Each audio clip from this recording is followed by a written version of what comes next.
Bonjour à tous. Bon, déjà, un grand merci d'être venu jusqu'ici. Ça fait plaisir de vous réunir dans nos beaux locaux. Puis vous le verrez, il y a des espaces de démo aussi au-dessus. Donc vous pourrez aussi voir différentes technologies, soit des technologies WizEvent, soit des technologies de nos partenaires. Donc vous pourrez en profiter. Et puis tout à l'heure, quand on mangera, vous aurez aussi accès à la terrasse si vous le souhaitez. Du coup, je suis l'un des cofondateurs de WizEvent, donc je suis Pierre-Henri Deballon. J'ai cofondé WizEvent avec Sébastien. Et l'aventure en fait a commencé en étant entre guillemets à votre place, puisqu'on était organisateur d'événements et on a monté un événement qui s'appelle Vélotour. Je vais vous montrer une petite vidéo d'1 minute 30 et puis après je vais vous expliquer la genèse derrière WizEvent et puis la suite de l'aventure et je ferai le lien avec le club de foot.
Voilà, donc ça c'est Vélotour, balade insolite à vélo où en fait un dimanche par an, maintenant dans une quinzaine de villes, on découvre sa ville de façon insolite et puis le parcours finalement fait le lien entre des lieux de vie, des lieux de travail, des lieux de loisirs, des lieux de commerce. Et c'est un petit peu comme les journées du patrimoine, sauf qu'au lieu de s'arrêter de visiter le lieu, on traverse le lieu. Et donc on lance ce projet étudiant avec Sébastien en 2007. Et vous avez vu, le concept n'est pas simple à expliquer. C'est pas comme si on sait le marathon de telle ville. C'est un concept un peu particulier qui n'existait pas. Et donc toute l'idée pour nous, c'était de créer du buzz, en tout cas de faire en sorte que les gens viennent sur notre site internet et arriver sur notre site internet, qu'ils puissent s'inscrire. Puisque sur cet événement, on avait 3 sources de revenus. Enfin, on a toujours 3 sources de revenus. Des collectivités locales, à peu près un tiers des revenus, des partenaires privés, un autre tiers, et le dernier tiers, c'est les participants qui s'inscrivent. Et donc on est en 2008, et en 2008, du coup, on va voir la FNAC, parce que pour nous, vendre des billets, c'est la FNAC, et donc je leur explique le concept, et leur réponse est la suivante, c'est écoutez, envoyez-moi un fax avec toutes les informations sur l'événement, sauf que j'avais pas de fax et j'avais pas l'intention d'en acheter un. D'ici 3 semaines, on va vous dire si on peut ou pas mettre l'événement en vente chez nous, parce que votre événement, c'est pas réellement de la culture, c'est pas réellement du sport, c'est un peu du loisir, donc on n'est pas certain de pouvoir le référencer dans le catalogue. Et puis moi, ce que je souhaitais, qui était de pouvoir vendre sur mon site internet, donc sur notre boutique, on va dire. Là, ils me disent non, c'est impossible, ça sera achat dans les points de vente habituels. Vous savez, ce fameux texte que vous voyez sur des affiches qui en fait renvoie à la FNAC et en fait nos clients, nos participants seraient devenus clients de la FNAC. Et surtout, on avait l'incapacité l'année suivante de les contacter pour leur dire voilà, vous étiez là en 2006, revenez en 2007. Et donc la première année, on fait 2000 participants sur la première édition, 6000 sur la seconde et ensuite on monte jusqu'à 10 000. Aujourd'hui, on a capé l'événement à 5000, mais très vite, on se rend compte que les solutions de billetterie n'étaient pas adaptées. On fait 20% d'inscription en ligne la première année, puis 60%, et aujourd'hui, c'est 100% d'inscription en ligne. Donc, d'un côté, on avait la conviction, et là je vous apprends rien, que tout le monde voudrait à terme acheter avec sa carte bancaire, puisqu'on recevait quand même beaucoup de chèques à l'époque. Les gens découpaient dans le journal leur petit formulaire, nous envoyaient un chèque. On avait mis dans des McDo des urnes où les gens pouvaient mettre leurs inscriptions. On avait un stand qu'on a tenu pendant 2 semaines dans le centre de Dijon. Donc bon, on était étudiants, on avait le temps de faire tout ça. Mais on s'est vite rendu compte que c'était ultra chronophage, pas adapté. Et donc que l'inscription en ligne allait exploser. Et donc 20% la première année en ligne, 60 et 100%. Et dans le même temps, donc ça on le bricole avec un copain, et des organisateurs viennent nous voir et nous disent putain votre truc est super, on veut faire pareil pour un festival de musique qui était à Dijon, parce que la première édition s'est faite à Dijon puisque je suis dijonnais, pour une autre course de VTT, pour une conférence, et est-ce que vous pourriez le faire pour nous? Sauf que c'était un pote informaticien qui avait développé la solution, et puis on leur dit non, écoutez on le fait pas. Ils reviennent vers nous en disant on se regroupe et on achète un logiciel, on investit dans une techno ensemble et on partage l'outil. Et on était convaincus avec Sébastien que c'était pas la bonne approche non plus, parce que les logiciels, acheter un logiciel, c'était pas trop notre culture. On était plutôt sur cette époque du MP3 et des versions craquées de Windows et ainsi de suite. Donc on s'est dit non, on va pas acheter une version logicielle. Et de là, on s'est dit avec Sébastien, pourquoi on n'investirait pas finalement l'argent qu'on a mis de côté parce qu'on bossait en parallèle pour créer WizEvent et finalement créer notre techno. Et si je vous dis ça, c'est que en fait, quand on a créé WizEvent, on a créé WizEvent pour répondre à notre besoin. Et donc, un des succès, à mon avis, de WizEvent, c'est qu'on s'est mis à la place des organisateurs et qu'on l'est toujours avec cette boîte d'événementiel pour rester au contact et pas être décalé, pas juste fournir une techno, mais en tout cas fournir une techno qui répond réellement à des besoins. Et ça fera le lien aussi avec ce que je vous dirai sur le sport et avec le club de foot. Et aujourd'hui, on a la chance que le projet ait pris de l'ampleur, puisqu'on est, vous en avez vu quelques-uns ici, un peu plus de 150 salariés dans 7 bureaux. Donc ici, c'est le bureau principal qui est le siège où on a les équipes de développement que vous verrez qui sont juste au-dessus de vous. En tout cas, une bonne partie de ces équipes. Et puis le reste est sur essentiellement des pays européens, puisqu'on est à Londres, Berlin, Madrid, Lausanne et Anvers. Et on a un petit bureau aussi au Canada depuis plusieurs années. On est aujourd'hui un des leaders européens, en tout cas c'est notre vision de devenir ce leader européen sur les technologies pour les organisateurs d'événements, autour de ce cœur d'activité qui est la billetterie, et puis autour de d'autres activités qu'on a rajoutées, qui sont effectivement le contrôle d'accès, puisque finalement on émet des titres d'accès, des solutions de paiement, donc les petits bracelets qui permettent de payer sur des festivals ou bien dans des clubs, de payer toutes les consommations, tout ce qui est food and beverage, et puis de la modélisation en 3D de stade, des outils d'accréditation. Donc on a ajouté autour de cette solution de billetterie toute une gamme d'outils. Et ça, c'est notre vision, c'est vraiment de dire la techno, c'est nous, l'événement, c'est vous. C'est-à-dire qu'on est fournisseur de technologie et on fait en sorte qu'on vous fournisse les meilleures technologies possibles et surtout que vos clients vous appartiennent. Ce que j'évoquais sur l'exemple de la Fnac, pour nous, c'est essentiel. Hier, on était avec des Espagnols, on parlait avec eux, des confrères espagnols, ils nous disaient « Mais attendez, vous utilisez vos bases de données, c'est pas possible, vous êtes la seule billetterie à pas le faire. » Je disais « Non, on l'utilise pas. » Et je crois qu'il m'a pas cru. Parce que pour nous, c'est ancré, on était organisateur, on est à votre place et la base de données, elle est essentielle. C'est-à-dire qu'à un moment donné, quelqu'un vient chez vous pour acheter un billet, on considère que c'est un non-sens de lui dire tiens, le week-end prochain, il y a un match de basket alors que c'était un événement de foot avant. On ne veut pas vous mettre vos clients en concurrence avec vos confrères compétiteurs locaux et on considère que la base de données vous appartient et ça, c'est essentiel.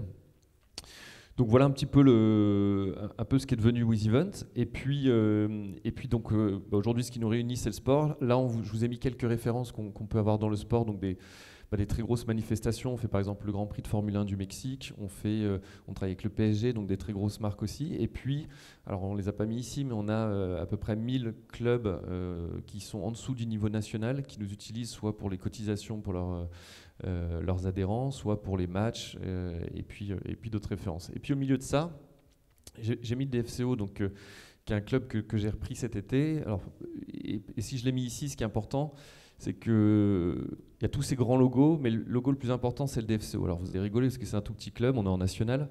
Mais pourquoi c'est important? C'est que ce qu'on a fait sur la partie événementielle non placée, les festivals, donc des festivals de musique, des salons, où on est clairement le leader français aujourd'hui, on l'a fait parce qu'on venait de Vélotour, qui est un événement non placé, qui est un événement où vous achetez pas votre siège, vous achetez un billet pour participer à l'événement.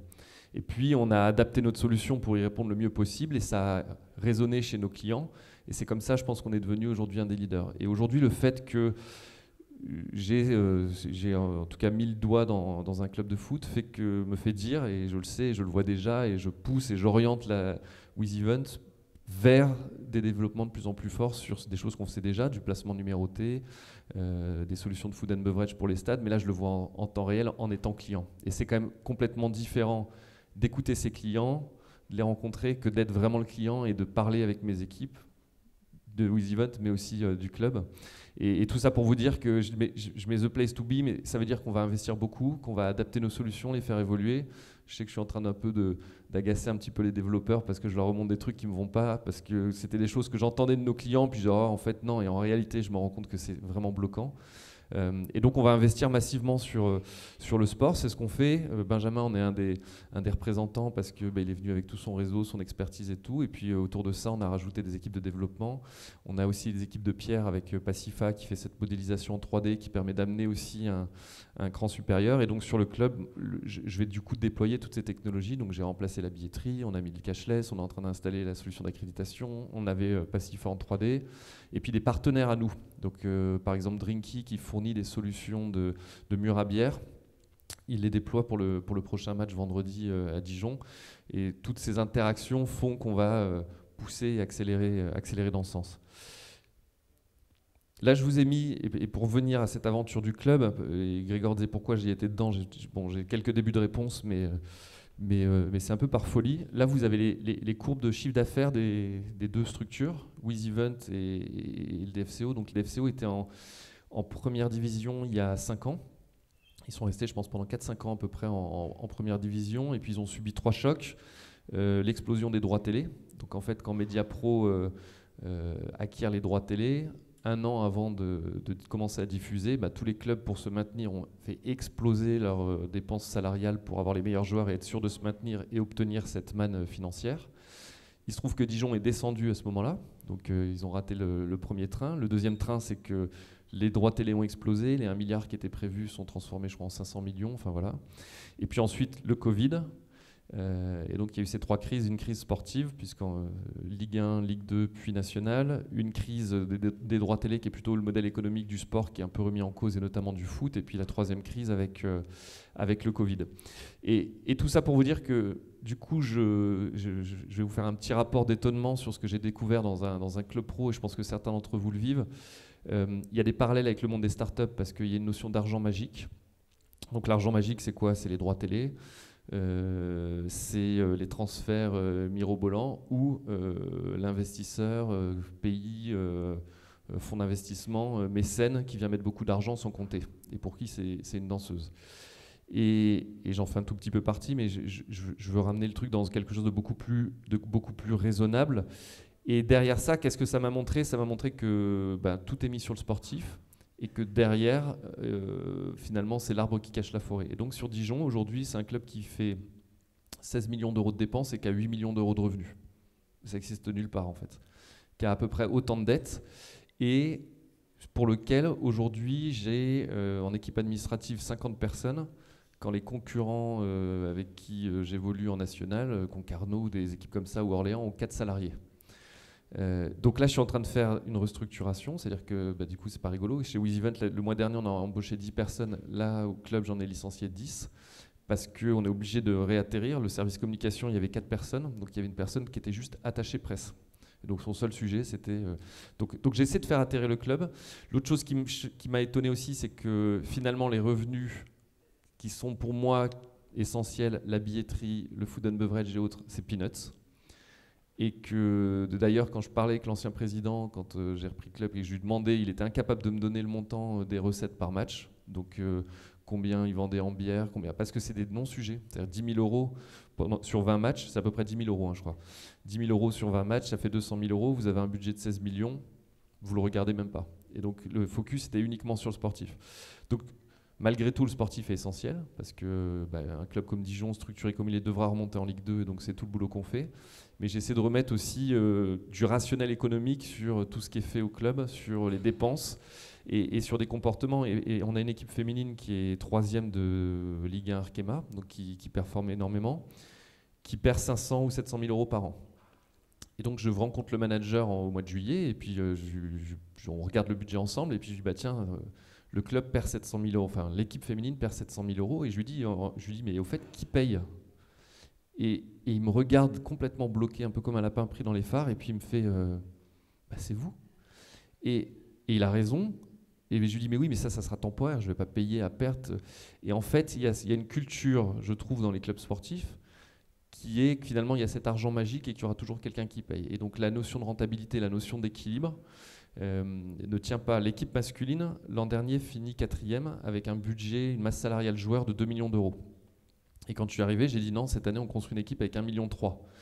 Et donc les 3 recruteurs, donc il y avait 3 recruteurs aussi pour une équipe de nationale, bon, ça montre un peu la démesure. Les 3 me disent c'est impossible, on va redescendre. C'est impossible, si on n'a pas ce budget-là, on n'aura pas les bons joueurs, et ainsi de suite.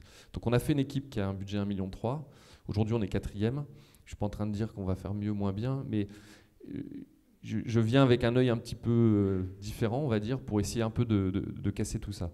Et derrière, donc c'est tout un process, parce que je me retrouve face à des gens qui sont là depuis des années, qui me disent mais on a toujours fait comme ça. Ou l'autre réponse c'était oui, mais c'est dans mon budget. Et donc c'est dans mon budget, ça veut dire un peu comme une collectivité, il faut que je le dépense, parce que si je ne le dépense pas l'an prochain, je ne pourrai pas le garder.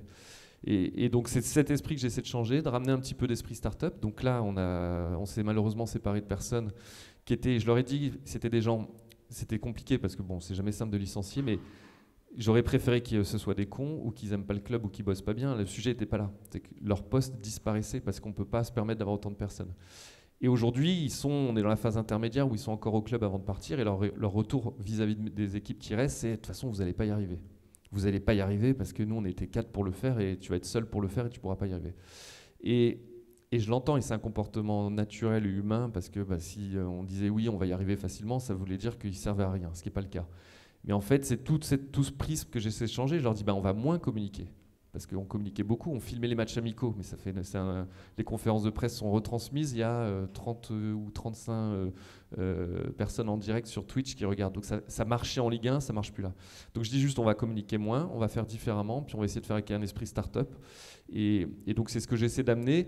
Ça va être très compliqué, j'ai vraiment peur parce que j'ai une vie un peu de schizophrène entre une boîte qui est en pleine croissance et l'autre qui est en pleine restructuration. Mais le projet est passionnant. Pourquoi je l'ai fait? Parce que je suis Dijonnais, moi je suis attaché à ce club, j'avais ce rêve gamin, on a fait une maîtrise d'économie et de gestion du sport avec Sébastien Dauphine, donc on avait le rêve de bosser dans le sport, et puis là de le faire dans ma ville, sur un club de foot, avec tout ce que ça peut impliquer. Le projet est passionnant, mais extrêmement flippant par plein d'aspects, ce que je vous ai évoqué sur l'aspect économique, d'arriver à le restructurer, et puis la caisse de résonance incroyable d'un club de foot par rapport à WizEvent. C'est-à-dire que WizEvent est une boîte qui est 4-5 fois plus grosse en termes de chiffre d'affaires, de croissance, de rentabilité, mais médiatiquement, WizEvent est une boîte business qui intéresse qu'un cercle business, alors qu'un club de foot, ça a un impact sur toute une communauté, tout un territoire, et c'est assez dingo. Pourquoi je l'ai fait? En tout cas, les 4 trucs qui me bottent, c'est pas la 3F, c'est les 4 F. C'est family, fun, friends, football. L'idée, c'est de prendre du plaisir, parce que je ne fais pas pour gagner de l'argent, c'est ce que j'ai dit, et je pense que ceux qui vont dans le foot pour gagner de l'argent, j'y crois peu. Mais je le fais pour prendre du plaisir et pour donner du plaisir à Dijon, parce que c'est ma ville, et c'est Dijon qui nous a donné l'opportunité de lancer Vélo Tour, puisqu'on avait une subvention de 10 000 € à l'époque, donc c'est l'occasion aussi de renvoyer la balle. J'ai ma famille, mes amis là-bas, donc voilà un peu l'idée. Et après, comment je veux essayer de changer le truc? Les 3 grands prismes, c'est cela. C'est le stade. Moi, ce qui me plaît quand je dis plaisir, le plaisir, on le prend au stade, en fait. C'est les émotions qui vibrent quand on a un public qui applaudit. Donc c'est remplir ce stade. Donc on essaie un petit peu de changer la communication. Là, on a un match contre Versailles, donc on a un peu teasé sur le côté les Ducs de Bourgogne reçoivent les rois de France, et puis Versailles aussi a un peu changé sa communication avec un jeune président, avec pas mal de choses qui bougent. Donc l'idée, c'est de dynamiser et de changer un peu l'image du foot qui est pourrie, parce qu'il faut se le dire aussi, l'image du foot est pourrie. À Dijon, elle était très mauvaise parce que les descentes, donc le public dijonnais n'était pas un public historique comme Lens, Saint-Étienne, et c'est une ville plutôt bourgeoise, donc malgré tout, il y a quand même des liens très forts entre les villes populaires où il y a moins d'argent et le football, donc ce qui n'est pas le cas de Dijon. Donc cette culture, le stade était rempli, mais parce que c'était en Ligue 1, dès lors qu'il est descendu, il n'y avait plus de public. Donc l'idée, c'est de recréer un petit peu d'amour autour de ça. Et puis les années où le club est descendu, c'était aussi les années où c'était des mercenaires, des gens qui n'avaient pas de respect du maillot, au sens où c'était des gens qui s'en foutaient, qui étaient de passage, et où les gens n'arrivaient pas à s'identifier aux joueurs. Donc l'idée, c'est de faire ça, mettre des innovations. Donc tout à l'heure, on parlait de fanzone, on a créé une halle gourmande. Et ça, c'est aussi rigolo, c'est que le club avait fait le choix d'opérer lui-même toute la partie buvette. Et donc, pour y avoir été 2-3 fois, il y avait beaucoup d'attentes. c'était pas très bon parce que c'était le hot dog froid, et puis la plupart du temps, vous ne pouviez pas être servi parce qu'il y avait trop de queue. Et donc, ils géraient les approvisionnements et c'était des intérimaires qui venaient pour servir. C'était jamais les mêmes, jamais dans les mêmes buvettes, enfin bref, donc le truc fonctionnait pas. Et donc là, on est arrivé, on a donné la concession sur une tribune, puis comme ça marche bien, on va le faire sur deux, puis la troisième, à un opérateur qui fait des stands, donc une sorte de halle gourmande, où il opère lui-même, c'est qualitatif, c'est des restaurateurs qui sont incentivés, nous on prend un pourcentage, et on gagne plus d'argent, les gens sont plus contents, viennent plus tôt au stade, mangent plus, et puis du coup ça contribue à l'expérience. Et donc c'est ces petites choses où on essaie de reprendre un petit peu la main. Les valeurs, c'est que je veux vraiment remettre des valeurs fortes sur le... Tout à l'heure, je parlais de mouiller le maillot. C'est ce que j'ai dit aux joueurs quand je les ai vus. J'ai dit, en fait, on va perdre plein de matchs. Et au fond, je ne dis pas que ça me fait plaisir, mais si on mouille le maillot, les gens seront contents. Et au début de la saison, on a perdu beaucoup de matchs. Et les gens disaient, ouais, mais les joueurs courent. Les joueurs courent, ils se bougent. Donc, ces valeurs-là. Et puis d'autres valeurs aussi. Quand j'ai repris le club, ma mère m'a dit, mais attends, mais pour ton argent, pourquoi tu ne le mets pas dans des assos? Tout à l'heure, on parlait de premier de cordée ou des choses comme ça qui ont plein de sens. Elle me dit, mais pourquoi tu vas pas donner ton argent? Il y a plein de causes qui sont beaucoup plus justes que le foot avec cette image pourrie. On était avant les JO, quand je regardais, elle me disait, mais il y a plein d'athlètes qui sont pas payés pour les JO. Et les montants sont délirants dans le foot. Et je lui disais, je suis convaincu qu'un club, et l'ancien président me le disait, il y a des gens qui sont enterrés avec le maillot du club. Il y a des gens pour qui c'est la seule sortie de la semaine. Il y a des gens pour qui c'est... Donc, c'est essentiel dans un territoire. Et une ville comme Dijon, une ville comme Guingamp, par exemple, ça c'est assez intéressant. Guingamp, c'est 8000 habitants. Sauf que tous ici, je pense que si je vous avais demandé avant, vous m'auriez dit que c'était plus gros. Pourquoi? Parce qu'il y a un club de foot. S'il n'y a pas le club de foot de Guingamp, je pense que personne n'aurait jamais entendu parler de Guingamp. Et donc, il y a une notion de soft power pour un territoire qui est essentielle. C'est aussi un lieu de vie, c'est un lieu de rencontre, et puis c'est des Madeleines de Proust pour certains, parce qu'ils ont été avec leur papa, leur grand-père, voir des matchs et des souvenirs, c'est des choses comme ça. Donc c'est de remettre ces valeurs au cœur. Ça commence par les joueurs et puis aussi par ce qu'on dégage. L'entraîneur donc en national avait un énorme BMW, Mercedes, donc tout ça on a rendu, on a pris des Peugeot, pas parce que c'est français mais parce que ça coûte moins cher. Et puis donc c'est de faire réatterrir un petit peu tout ça. On essaie de rendre accessible les joueurs. On a lancé un truc alors qui n'a pas fait beaucoup d'écho mais dont je suis très fier, qui est une taxe Tobin sur les transferts. C'est qu'on a décidé que sur chaque transfert qu'on ferait, on reverserait une partie de la somme à des associations locales. Pareil pour le tissu local. Donc ce joueur qui s'appelle Syria Kyrie a été transféré à Strasbourg pour 3 millions d'euros cet été, et puis du coup ça va nous permettre de verser 3 000 euros à une association locale, donc c'est pas beaucoup d'argent, mais ça permet de jouer notre rôle et de rendre ces montants qui sont un peu délirants, parce que quand on voit ces montants-là, on se dit mais c'est un gamin qui a 20 ans, il est payé 3 millions d'euros, il a failli partir au Milan AC avec des salaires à 40 000 euros par mois, ça permet de remettre un petit peu de rationnel dans tout ça. Et puis l'esprit startup, c'est ce que j'essaie d'apporter de WizEven, c'est de casser un petit peu les codes. Et on va faire un autre truc rigolo qui me tient à cœur, c'est qu'un entraîneur pro reste en moyenne 18 mois. Et donc là, l'entraîneur que j'ai pris en juin, je lui disais en rigolant l'autre fois, je lui dis tiens, dépêche-toi, il te reste 11 mois avant qu'on te vire. Et ça, je veux pas. Et j'ai envie, peut-être très naïvement, peut-être que dans 3 mois, vous verrez que je l'ai viré, mais j'espère que ce n'est pas le cas. J'ai envie de casser le truc et de revenir à des choses qui, moi, m'ont beaucoup parlé. Des entraîneurs, managers comme Arsène Wenger, comme Giroud.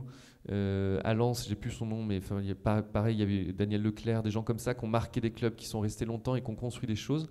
Parce que nous, à Dijon, on n'a pas de prince arabe qui est capable de payer ou de pays qui est capable de surfinancer. Il n'y a pas de boîte du CAC 40.